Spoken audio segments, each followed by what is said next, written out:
नमस्कार। Hello doctor कार्यक्रम में आप सभी दर्शकों का हार्दिक स्वागत, अभिनंदन। दर्शकों, हेलो डॉक्टर कार्यक्रम में हर सोमवार को एक नया विषय लेकर हम उपस्थित हो जाते हैं आप लोगों के समक्ष। बहुत सारी चर्चा होती है स्टूडियो में बैठकर, जिससे कि हम आपको घर बैठे जिस विषय को भी हम चुनकर लेकर आते हैं ना, उस विषय पर आपको विस्तृत रूप से चर्चा करके आपको जानकारी दे सकें। आज का जो विषय है वो बेहद गंभीर भी है और संजीदा भी। जब भी हम मानसिक स्वास्थ्य की बात करते हैं तो कोई भी जल्दी से सामने आकर मानसिक स्वास्थ्य पर बात करना नहीं चाहता, और जब बात हो जाती है आत्महत्या की तो इस विषय को तो लेकर कोई चर्चा करना ही नहीं चाहता। लेकिन ये विषय ऐसा विषय है जिस पर बात करना बहुत ज़रूरी है। हम आपको यहाँ पर बता दें कि 10 सितंबर को पूरे विश्व में मनाया जाता है वर्ल्ड सुसाइड प्रिवेंशन डे। मनाने के पीछे उद्देश्य ये है कि हम जन जन को जागरूक कर सकें कि आत्महत्या जैसी जो कृत्य है, या ये हम कहें कि ये जो कार्य हम करते हैं ये बड़ा ही दुखद होता है पूरे परिवार के लिए, जिनके घर में इस तरह की कोई दुर्घटना हो जाती है। आपको जानकर ये भी हैरानी होगी, लगभग हर वर्ष 8 लाख लोग आत्महत्या कर लेते हैं। प्रति 40 सेकंड में एक व्यक्ति आत्महत्या करता है। और ये जितने भी आंकड़े हम आपको बता रहे हैं, ये आंकड़े पूर्ण नहीं हो सकते, क्योंकि बहुत सारी ऐसी आत्महत्याएं होती हैं जिनके बारे में कहीं कोई रिकॉर्ड नहीं होता। इसलिए आज का जो ये विषय है संजीदा भी है, संवेदनशील भी है, बात करना बहुत ज़रूरी है। इसलिए आज का ये विषय हम आपके समक्ष लाए हैं। आप सभी जानते हैं हमारे ये कार्यक्रम सजीव प्रसारित होता है, फ़ोन पर आधारित है। विषय से संबंधित आपके प्रश्नों का हम स्वागत करते हैं, तो जल्दी से हमारे स्टूडियो के मोबाइल नंबर्स लिख लीजिए। हमारे नंबर्स हैं 7579428028, दूसरा नंबर है 7579428047। आपकी टीवी स्क्रीन पर लगातार हमारे स्टूडियो के मोबाइल नंबर हम फ्लैश करते रहते हैं। दर्शकों, यूट्यूब के माध्यम से भी आप कमेंट सेक्शन में जाके अपने प्रश्नों को हम तक पहुंचा सकते हैं। और एक शुरुआत हमने और की है, आप लोगों की सुविधा के लिए व्हाट्सएप का एक नंबर हम आपको दे रहे हैं, जिस पर आप मैसेज के थ्रू हमें अपने प्रश्नों को भेज सकते हैं।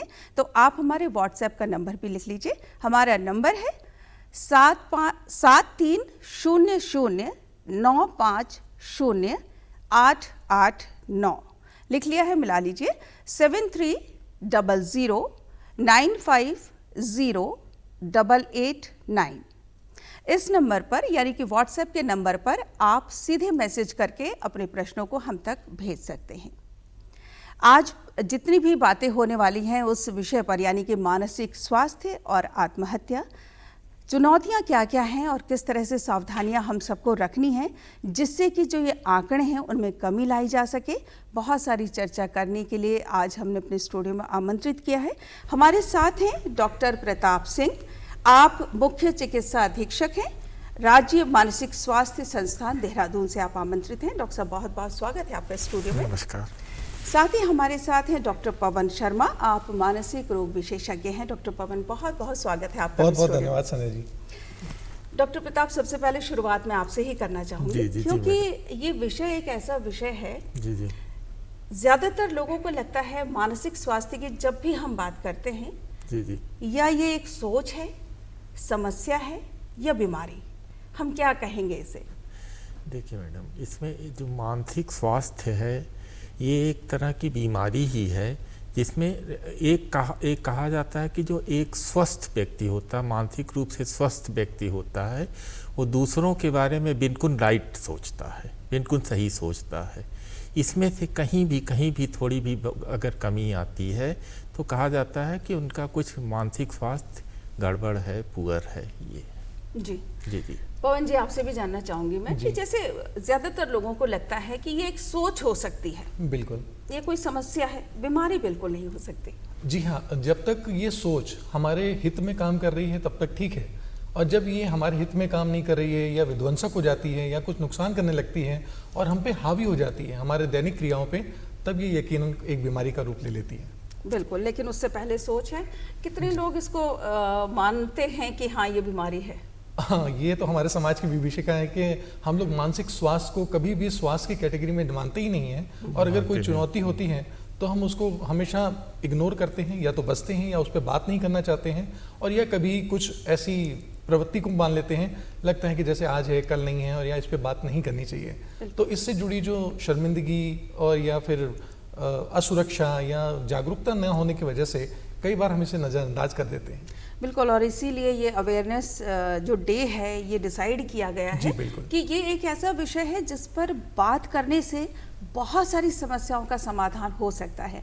डॉक्टर प्रताप, आपकी ओपीडी में कितने ऐसे मरीज आते हैं, ऐसे पेशेंट आते हैं जो अपने आप को, उनको लगता है कि नहीं मेरी सोच में कहीं मुझे उदासी हो रही है, या कहीं मेरी सोच कुछ गंभीर हो रही है, मुझे नींद नहीं आ रही है ढंग से, मुझे भूख नहीं लग रही है, खुद आते हैं आपके पास इस तरह की समस्याएं लेकर ओपीडी में?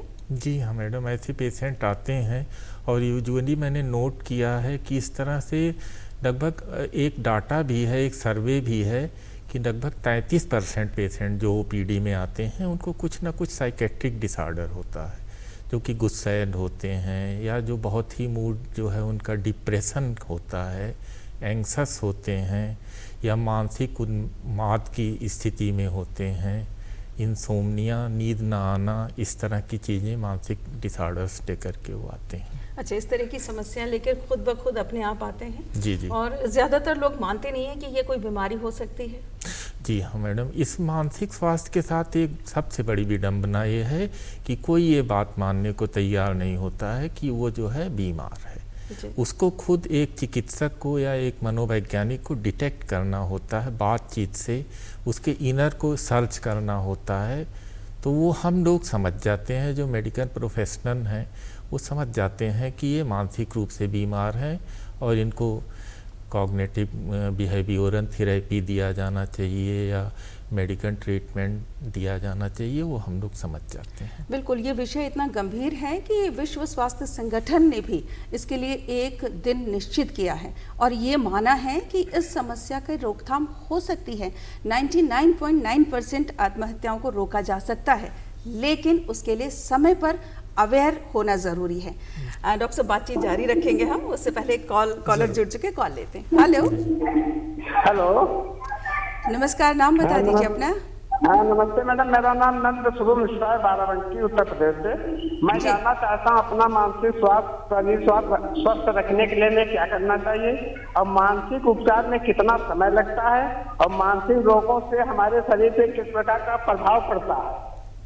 डॉक्टर प्रताप, हम चाहेंगे कि पहले आप इसका उत्तर दीजिए, फिर पवन जी आप दीजिए। जी जी जी जी जी जी नमस्कार मिश्रा जी, ठीक है, आपका क्वेश्चन बहुत ही अच्छा है, आज के समय में प्रासंगिक है, क्योंकि आज के समय में जो ये मानसिक स्वास्थ्य की समस्या है लगभग हर जगह देखी जा रही है।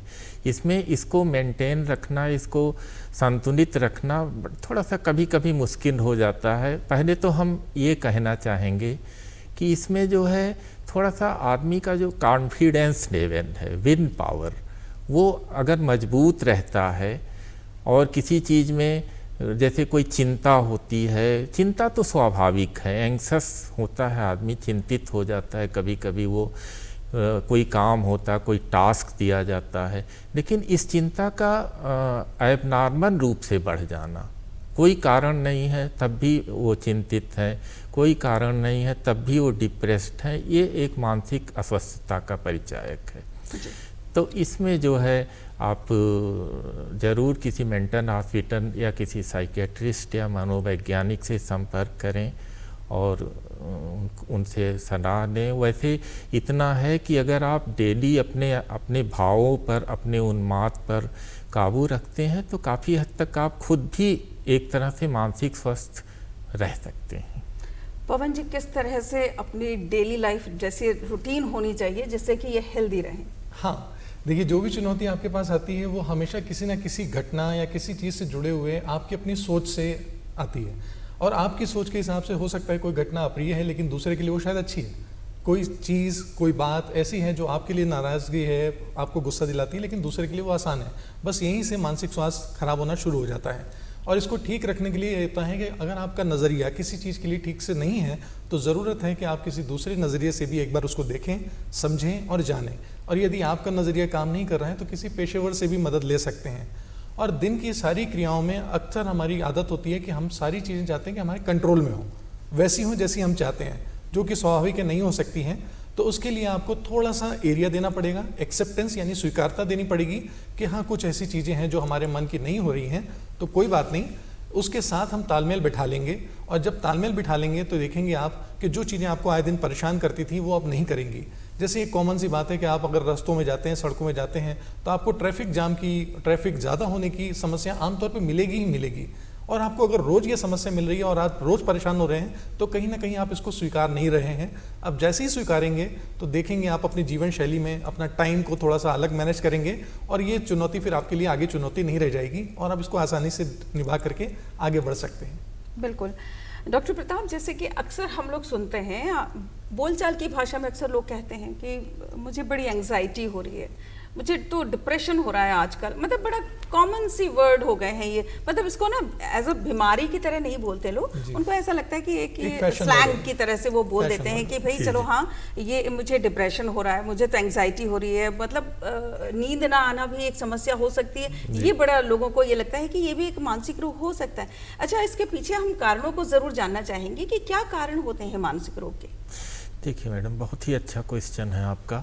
इसमें मानसिक रोग जो आज के मॉडर्न सोसाइटी में जो बढ़ रहा है, बढ़ता हुआ कंपटीशन, तनावपूर्ण लाइफ स्टाइल जो है, रस, पॉपुलेशन का ओवर ग्रोथ और लोगों का एक दूसरे से सामंजस्य थोड़ा ना स्थापित कर पाना और अपने भावों पर जो कंट्रोल लोग नहीं कर पा रहे हैं, वो भी एक मानसिक अस्वस्थता का कारण बन रहा है। डिप्रेशन हो रहा है। डिप्रेशन ये हो रहा है कि कोई काम नहीं हुआ तो आदमी जिसका इनर नहीं अच्छा है, जिसका कॉन्फिडेंस लेवल ठीक नहीं है, विल पावर उसके अंदर कमी है, तो वो थोड़ा सा उस चीज़ को जल्दी से कोप विद नहीं कर पाता है, तो वो एंक्सस हो जाता है, डिप्रेस हो जाता है और कभी कभी वो परेशान हो जाता है इसको लेकर के। इसके लिए हम ये कहना चाहेंगे कि किसी साइकोथेरेपी, किसी साइकेट्रिस्ट, मनोवैज्ञानिक से मदद लें तो वो उनके जो इनर है, उनके विल पावर को बढ़ाने का और काफ़ी हद तक बिहेवियरल थेरेपी से बिना दवाओं के भी काफ़ी हद तक कंट्रोल किया जा सकता है इन सब चीज़ों को। जी मैं ये आपके माध्यम से बताना चाहूँगा कि जो आपने अभी बात करी वो बिल्कुल एक्चुअल में है कि लोग डिप्रेशन हो या एंग्जाइटी हो, इसको बहुत आम तौर पे रोज़ाना भाषा में इस्तेमाल करने लगे हैं, जबकि जागरूकता वाली बात यह है कि डिप्रेशन सैडनेस का एक बहुत लंबा रूप है। जब कोई उदासी, कोई दुख हमारे पास कई दिनों तक लगा रहता है, तब वो जाके कहीं डिप्रेशन में कन्वर्ट होती है। लेकिन हम लोग रोज़ किसी को देखते हैं थोड़ा सा उदास दिखता है तो हम सीधे कह देते हैं क्या बात है, डिप्रेस्ड हो। तो हम पहले से ही उस अज्ञानता के कारण एक बीमारी का नाम अपने साथ जोड़ लेते हैं, तो वो हमारे लिए भारी हो जाती है। इसी तरह से एंग्जाइटी है। एंग्जाइटी एक बहुत लंबी चिंता होने के बाद एंग्जाइटी का रूप लेती है। जैसे रोज हम लोगों को चिंता होती है किसी छोटी छोटी बातों पे, खाना बनेगा नहीं बनेगा, लाइट रहेगी नहीं रहेगी, क्या मैं ये काम कर पाऊंगा नहीं कर पाऊंगा। ये चिंता होना हमारे सर्वाइवल इंस्टिंक्ट का काम है। हमें रोज जिंदा रखने के लिए थोड़ी थोड़ी चिंता जरूरी है, जो हमें आगे बढ़ने के लिए प्रेरित रखती है। लेकिन ये चिंता अगर हमारे लिए बहुत ज़्यादा हो जाए, हमारे दैनिक कार्यों को परेशान कर दे, रुक जाए और हमारे डिसीजन लेने या निर्णय लेने की क्षमता को प्रभावित कर दे, तो यकीनन ये एंग्जाइटी के रूप में परिवर्तित हो जाती है। तब हमें कहीं ना कहीं इसके लिए सलाह लेना, कहीं से इलाज कराना या कहीं पर अपने आप को दिखाना और इससे बचना ज़रूरी हो जाता है। बिल्कुल डॉक्टर प्रताप, आपसे जानना चाहूँगी, जैसे कि आज जो हमारा विषय है वो मानसिक स्वास्थ्य और आत्महत्या है, तो जैसे कि हम जानने की कोशिश कर रहे हैं कि क्या कारण होते हैं मानसिक स्वास्थ्य के। जहाँ पर हमें ये लगता है कि समस्याएं हैं, तो वहाँ पर हमें क्या अलर्ट हो जाना चाहिए कि अगर इस तरह की समस्या हमें दिखाई दे रही हैं, एंग्जाइटी है, डिप्रेशन है, डर लग रहा है, किसी को नींद नहीं आ रही है, या कोई बहुत लंबी कोई बीमारी है जिसका कि इलाज होना थोड़ा सा डिले हो रहा है, तो क्या वहाँ पर आत्महत्या की संभावनाएं बढ़ जाती हैं? जी हाँ मैडम, बहुत अच्छा क्वेश्चन है। जो अभी का नैरेटिव है, करंट सीनेरियो है, उसमें इसी चीज़ पर WHO भी फोकस कर रहा है और हमारे जो हेल्थ सेक्टर के, गवर्नमेंट सेक्टर के, NGOs, इन सबको भी जो है इन्वॉल्व किया जा रहा है कि ये जो इस तरह के मेंटल डिजीजेज हैं, ये असल में बहुत ही ज़्यादा सोसाइटी में बहुत जल्दी ये समझ में नहीं आते हैं। तो अभी हम लोगों का मुहिम चल रहा है, अभी हम लोगों का जो नैरेटिव जो चल रहा है वो यही चल रहा है कि इसको अर्ली स्टेज में डिटेक्ट करना है। इसके लिए सामूहिक प्रयास किया जाना है और किया जा रहा है, और बहुत ही ये समस्या धीरे धीरे गंभीर है, और इन्हीं समस्याओं के जड़ में कहीं ना कहीं आत्महत्या जैसी चीज़ें भी छुपी हुई हैं, जो अगर अर्ली स्टेज में डिटेक्ट नहीं होती हैं तो वो बाद में आत्महत्या का कारण बनती हैं। और ये है जी। और कहीं ना कहीं नशे को हम जोड़ सकते हैं इसमें, डॉक्टर प्रताप? जी जी जी बिल्कुल मैडम। एडिक्शन जो आज के समय में है, वो as a government medical practitioner मैंने देखा है एडिक्शन बहुत ही ज़्यादा बढ़ा है। और मैं बड़ी खुशी की बात है इस समय कि उत्तराखंड गवर्नमेंट ने पिछले 5-6 महीने में बहुत ही अच्छा काम किया है डी एडिक्शन के बारे में। और डी एडिक्शन के बारे में हम लोग भी काम कर रहे हैं। निसंदेह एडिक्शन एक सुसाइड का बहुत बड़ा कारण है, क्योंकि ये जो डिमांड होता है एडिक्टेड पेशेंट का, वो डिमांड जो जब फुलफिल नहीं होता है तो सुसाइड जैसे कदम उठाते हैं। और एग्रेसिव नेचर भी होता है उनका, वो तुरंत इम्पल्सिव नेचर होता है, उत्तेजना में वो एक एक्शन या गुस्सैल स्वभाव होता है, तो सुसाइड जैसे कार्य करते हैं। तो हम लोग डी एडिक्शन पर पूरी उत्तराखंड गवर्नमेंट इस समय बहुत ही अच्छा काम कर रही है। इसके लिए तो मैं संतुष्ट हूँ, और ऐसा ही प्रयास जी जी जारी रखना है। बिल्कुल। डॉक्टर पवन, जैसे कि कई बार बहुत सेमिनार आप करते हैं, बहुत सारे बच्चों से आप रूबरू भी होते हैं, तो आजकल की जो जनरेशन है उनकी मुख्य समस्या आपको क्या उभर कर लगती है, क्या उभर कर आ रही है? जनरेशन को मैं और स्पेसिफाई आपको करना चाहूँगा, खासतौर से उसको हम कहते हैं जेन जी।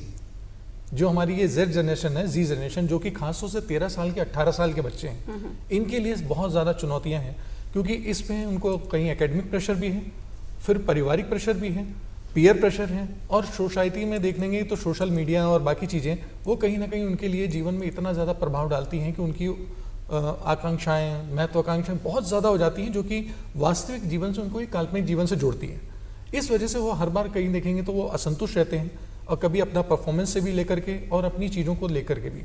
और जब इतनी हताशा होती है तो वो जितनी भी प्रॉब्लम है उसके पास, वो उनका साइज इतना बढ़ जाता है कि जीवन का मूल्य कम हो जाता है। तब कहीं ना कहीं ऐसा होता है कि वो जीवन की मूल्य ना सुनने की वजह से या तो खुद को नुकसान पहुंचाते हैं या किसी और को, और इस तरह से हमारे समाज और देश को बहुत हानि होती है। किस एज ग्रुप के लोगों में ज़्यादा टेंडेंसी पाई जाती है सुसाइड की? जो 13 से 18 हमने बताया वो, और वर्ग को देखेंगे तो पुरुषों में ज़्यादा है। अच्छा।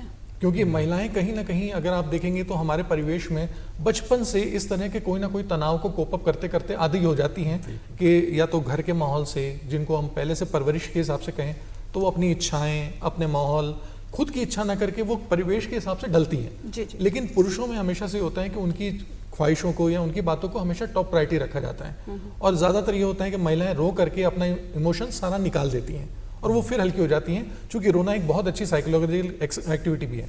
लेकिन हमारे पुरुष समाज को कहीं ना कहीं वहाँ दबा दिया जाता है, दमन रहता है, वो रो नहीं पाते या अपनी बात किसी से कह नहीं पाते, और जब कभी कहने लगते हैं तो मर्द होने का, पुरुष होने का और पुरुष प्रधान होने का थोड़ा उन पर तमगा लगा दिया जाता है, तो वो अंदर अंदर घुटन होती रहती है। और जब वो समस्या इतनी ज़्यादा हो जाती है कि शायद वो कभी संभाल भी नहीं पाते, तो फिर वो कहते हैं कि शायद मेरा जीवन इसको संभाल नहीं पाएगा, और वो किसी टेम्परेरी प्रॉब्लम का एक परमानेंट सोल्यूशन ढूंढते हैं, जो जिसकी कीमत उनका जीवन होता है। बिल्कुल।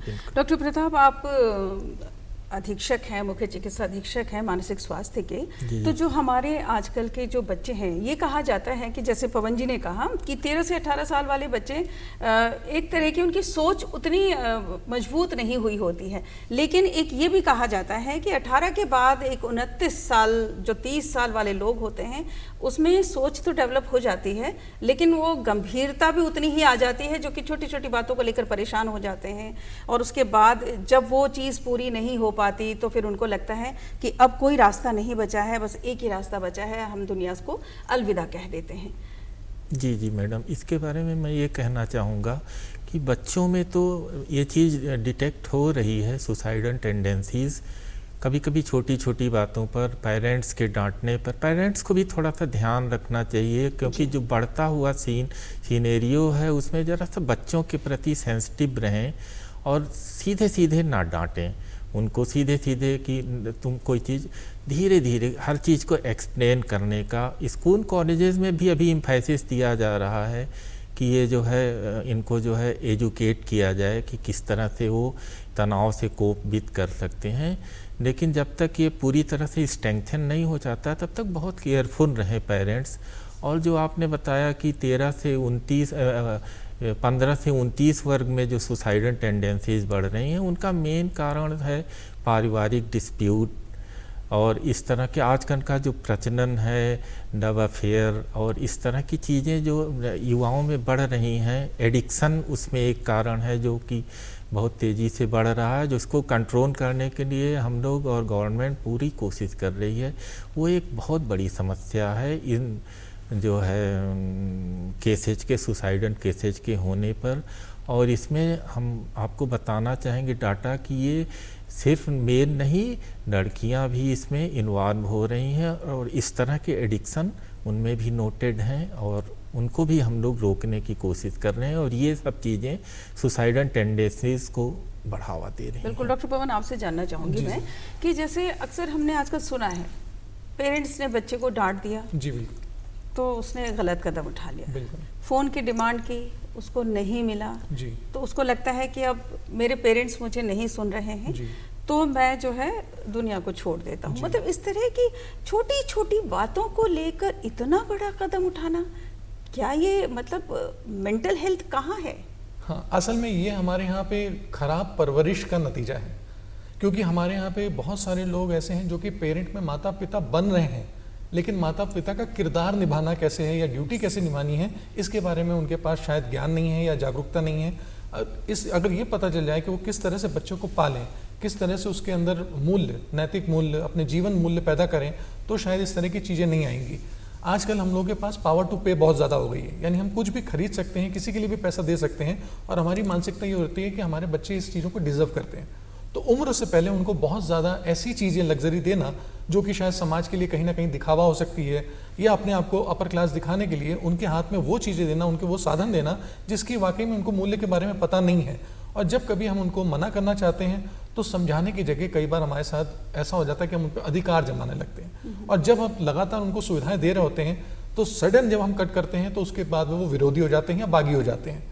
और जब कभी वो छोटा सा नुकसान करते हैं तो हम फिर उनको वही चीज़ दे देते हैं। तो ये प्रवृत्ति बच्चे तुरंत लर्न कर लेते हैं कि अगर हम कभी अपने आप को नुकसान करना चाहेंगे तो हम ही अपने माँ बाप की बहुत कमज़ोर कड़ी हैं और वो चीज़ हमें ज़रूर मिलेगी। अच्छा, मना स्थिति को कैसे समझें कि हमारा बच्चा एग्रेसिव हो सकता है? बच्चा ही नहीं, मैं सबके लिए बात करूंगी, बड़े लोगों के लिए भी मैं चाहूँगी आपसे ये जानना कि ये कैसे हम समझें कि ये गलत कदम उठा सकता है। अगर हमें पहले से जागरूक रहे, हम जानकारी हो तो शायद हम बचा सकते हैं बहुत। और मैं बता दूं कि जब भी कभी कोई ऐसा व्यक्ति करने लगता है तो आपको पहले से संकेत देता है। संकेत कभी कोई आत्महत्या भी करता है तो आपको एटलीस्ट 20 से 30 बार वो ऐसी हरकतें करता है और 1 महीने पहले से लगभग संदेश देना शुरू करता है। हमें जरूरत होती है वो संकेत पहचानने की। छोटे से लेकर बड़ों तक की बात कर रहे सब में वो हर एज ग्रुप की। जी, वो हर बार आपको कई बातों में ये बताएगा कि मेरे जीवन का वैल्यू नहीं है, इससे तो जीवन बेकार है, ऐसे इसकी जगह तो मर जाना अच्छा है। फिर वो अपनी बिलोंगिंग्स या अपनी चीजें वो बांटना शुरू कर देगा, देना शुरू कर देगा दूसरों को। अच्छा। और कभी कोई चीजें ऐसी होंगी तो लगेगा कि मेरे लिए इसकी जरूरत नहीं है, वो नई चीजें भी लेना मना करेगा, यानी कोशिश करेगा कि पोजीशन अपने पास कम रखें, रिस्पॉन्सिबिलिटीज कम रखें। वो हमेशा बांट करके कहेगा मैं फ्री हो जाना चाहता हूँ। अच्छा। तब वो ऐसे संकेत आपको दे तो आपको समझ जाना चाहिए इसकी रुचि आम जीवन में कम हो रही है, लगाव कम हो रहा है, सोसाइटी में जो आपके फंक्शंस होते हैं उनमें जाना कम कर रहा है, लोगों के साथ मिलना कम कर रहा है, दोस्तों के साथ बात कम कर रहा है, परिवार वालों के साथ थोड़ी दूरी बना रहा है। तो इस तरह करते करते आपको ये आशाना मिल जाएगा कि वो अपने जीवन के प्रति ज़्यादा मोह में नहीं है, वो करियर के लिए भी बात नहीं करेगा, वो कपड़ों के लिए भी बात नहीं करेगा, चीज़ों नहीं।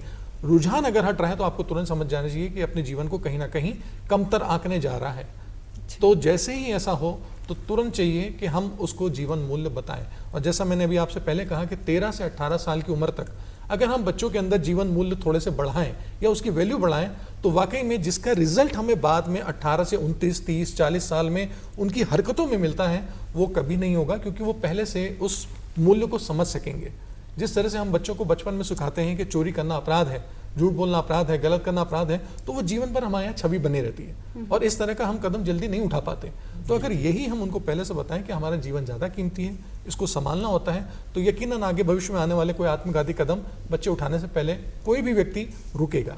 बिल्कुल। और छोटे बच्चों की तो मैं बात अगर करूं तो मुझे ऐसा लगता है कि प्रैक्टिस जो है पेन को एक बेयर करने की प्रैक्टिस जो है स्कूल में भी हो जानी चाहिए, प्रेशर को बेयर करने की। लेकिन देखिए समाज के लिए जुड़ाव सिर्फ स्कूल को भी नहीं कह सकते, क्योंकि स्कूल एक निर्धारित समय तक बच्चे के साथ होता है, उसके बाद का सारा समय माँ बाप होते हैं, समाज के और लोग होते हैं। तो ये नियम और ये शिक्षा एक समान रूप में जानी चाहिए कि अगर बच्चे हैं तो ये आपके ही नहीं, ये पूरे समाज और देश के हैं। और इसमें ये भी नहीं होना चाहिए ये बच्चा मेरा है या किसी और का है। अगर किसी को भी किसी और बच्चे के साथ ऐसा कोई संकेत मिले तो जरूरत है कि उनके अभिभावकों को सबसे पहले अलर्ट करें कि आपके बच्चे ने इस तरह का कोई संकेत दिया है, कृपया देख लें। और अगर पेरेंट नहीं संभाल पा रहे हैं तो यकीनन देखिए जितनी चुनौतियां बड़ों को होती हैं उतनी ही चुनौतियां बच्चों को भी होती हैं। तो ऐसे में माँ बाप भी ये चाहें तो अपने बच्चे को एक नंबर दे सकते हैं किसी साइकोलॉजिस्ट का, किसी मनोवैज्ञानिक का, कि बेटा अगर कोई जवाब तुमको हमसे ना मिल पा रहा हो तो बेहतर है कि आप इनसे बात करना, क्योंकि हो सकता है कि समाज में उसको कोई भी व्यक्ति उस संबंध से जुड़ा हुआ कैसा भी रिस्पॉन्स देगा वो उसके दिमाग में पहला आ जाएगा। तो गलत प्रभाव ना जाए, उससे अच्छा है कि अगर आप एक प्रोफेशनल साइकोलॉजिस्ट से मिलवाएंगे तो ये आने वाली भविष्य की चीजें रोकी जा सकती हैं और सुसाइड 100% प्रिवेंशन है। बिल्कुल। डॉक्टर प्रताप इसका उत्तर बहुत अच्छे से देने वाले हैं। मुझे मैडम। पता है क्योंकि टोल फ्री नंबर है हमारे पास जिसमें अपनी मन की बातें की जा सकती है। जी हाँ मैडम। हाँ, मैं बताना चाहूँगा हमारे यहाँ पर जो निमहैंस बेंगलोर से संचालित प्रोग्राम टेडी मानस प्रोग्राम चल रहा है और ये निमहैंस इसका हेड ऑफिस है और इसका सेंटर एम्स दिल्ली भी है और एम्स ऋषिकेश भी है और हमारे मानसिक स्वास्थ्य संस्थान में भी इसकी यूनिट बहुत अच्छी तरह से काम कर रही। बड़े ही इफ़ेक्टिव तरीके से टेली मानस प्रोग्राम हमारा चल रहा है और इस समय हमारे पास उसमें करीब 19 काउंसलर हैं और 3 MHP हैं। तो ये जो है 14416 दर्शक इसको नोट कर ले नंबर 14416। जी हाँ, इस पर कभी भी हताशा, मानसिक संवेदना, डिप्रेशन, एंग्जाइटी या किसी तरह का सुसाइडल टेंडेंसी का विचार किसी में आता है या किसी में आप ये सोसाइटी देखती है तो इन नंबरों को प्रोवाइड करें या खुद उनको बात करवा दें। तो हमारे काउंसलर बहुत ही ट्रेंड हैं और वो काफ़ी हद तक खुद भी समझा देते हैं। और फिर हमारे जो मेंटल हेल्थ प्रोवाइडर हैं वो साइकोलॉजिस्ट होते हैं और वो जो है वो भी उनको काफ़ी हद तक समझा देते हैं। वो मेंटल हेल्थ प्रोवाइडर हमारे जो टेली मानस के साइकियाट्रिस्ट हैं उनकी ID होती है, उनसे जुड़े हुए हैं और वो कभी वीडियो कॉल भी करा देते हैं उसमें। और साइकियाट्रिस्ट लेवल तक जाने के बाद अगर साइकियाट्रिस्ट को लगता है कि ये जो है उसी लेवल पर हो सकता है ट्रीटमेंट तो कर देते हैं, नहीं तो उनको अपने साइकेट्रिक हॉस्पिटल में बुला करके और उनको समझाते हैं और उनको ट्रीटमेंट के। डॉक्टर प्रताप यहाँ पर ये बात जानना चाहूँगी, जो आपने नंबर दिया है 14416, ये क्या सिर्फ उत्तराखंड के लिए है या ऑल ओवर इंडिया? नहीं, ये ऑल ओवर इंडिया काम कर रहा है, लेकिन उत्तराखंड के लिए अगर स्पेसिफाई करेंगे तो वो पूछेंगे, उसमें मेन्यू बटन होता है कि आप कहाँ यूपी के लिए बात करना चाहते हैं या उत्तराखंड के लिए बात करना चाह रहे हैं। तो उत्तराखंड के लोग उत्तराखंड के नंबर को प्रेस करेंगे तो वो उत्तराखंड से जुड़ जाएंगे। अच्छा, नंबर लेकिन यही रहेगा? नंबर यही रहेगा। ठीक है, 14416 यानी कि 14416 नंबर है। अगर आपको कभी ऐसा लगता है कि आपको अकेलापन हो रहा है, आपको कोई ऐसी परेशानी हो रही है, अपने दिल की बात किसी को बतानी है जो आप घर में किसी से शेयर नहीं कर पाते, या फिर अपने दोस्तों से भी ये बात नहीं कर पा रहे हैं, लेकिन आपको अंदर ही अंदर कुछ ऐसी चीज़ हो रही है कि आपको एंग्जाइटी हो रही है, आपको नींद नहीं आ रही है, आपको गुस्सा आ रहा है, आपको अकेलापन है, तो इन नंबरों का उपयोग करें 14416 और इस पर आप अपनी दिल की बात कर सकते हैं। आप उनसे अपने बारे में बताइए, फिर वो आपको समाधान बताएंगे कि आगे आप क्या कर सकते हैं। डॉक्टर प्रताप, आपसे एक बात और जानना चाहूँगी, जैसे कि किसी को बुखार आता है जी। तो हम टेम्परेचर नाप लेते हैं जी। किसी का BP हाई है तो उसके भी पैमाने हैं, और किसी भी तरह की कोई समस्या है, लेकिन मानसिक रोग को नापने के लिए कोई पैमाना है क्या?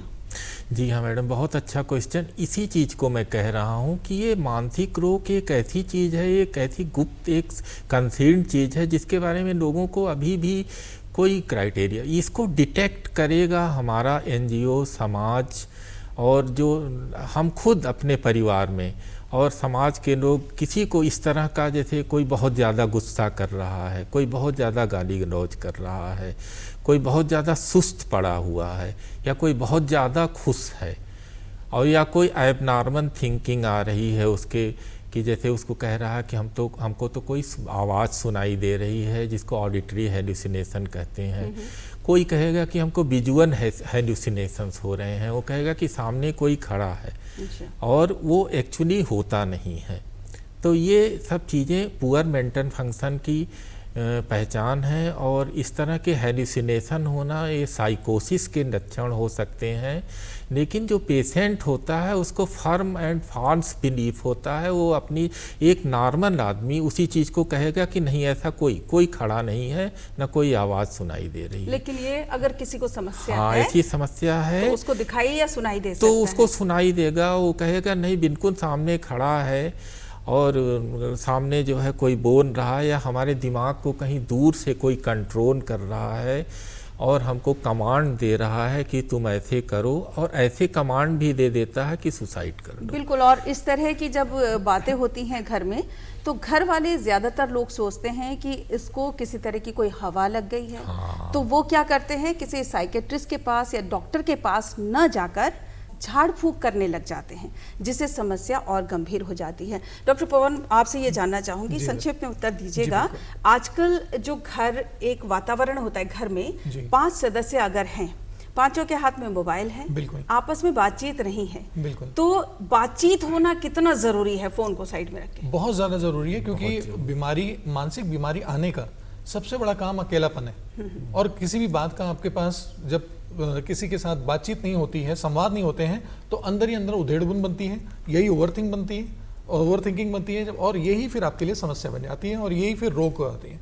बेहतर है कि मानसिक रोग बनने से पहले हम समस्या के समय पे ही बात बिल्कुल, और बातचीत करने से ही हमें ये पता चलेगा कि अगर किसी के दिमाग में कोई सोच चल रही है तो वो क्या चल रही है, उसका समाधान वहीं पर मिल सकता है। ऑफलाइन रहें और व्यक्तियों के साथ जुड़ें, तो कभी भी इस तरह की शुरुआत होगी नहीं। बिल्कुल, आप दोनों स्टूडियो में आए, बहुत अच्छी चर्चा हुई, समय निकालने के लिए आपका दोनों का बहुत बहुत धन्यवाद। बहुत बहुत धन्यवाद। दर्शकों, हमें उम्मीद है आज हमने जितनी भी बातचीत की है, ये बातचीत आपको ज़रूर पसंद आई होगी। चलने से पहले हम आपको यहाँ पर ये ज़रूर कहेंगे, समस्याएं तो आती जाती रहती हैं, लेकिन आपका जो जीवन है वो अमूल्य है। इसलिए कोई भी गलत कदम उठाने से पहले अपने परिवार के बारे में ज़रूर सोचिए। जीवन एक बार मिलता है, उसको आप भरपूर जिएं, समस्याओं को दरकिनार करते हुए। आपको हमारा ये कार्यक्रम कैसा लगा? फीडबैक अगर आप हमें देना चाहें तो दूरदर्शन केंद्र उत्तराखंड के पते पर लिखकर भेज सकते हैं। अगले अंक में एक नए विषय के साथ हम फिर से उपस्थित होंगे। तब तक के लिए हेलो डॉक्टर की समस्त टीम को दीजिए इजाज़त। नमस्कार।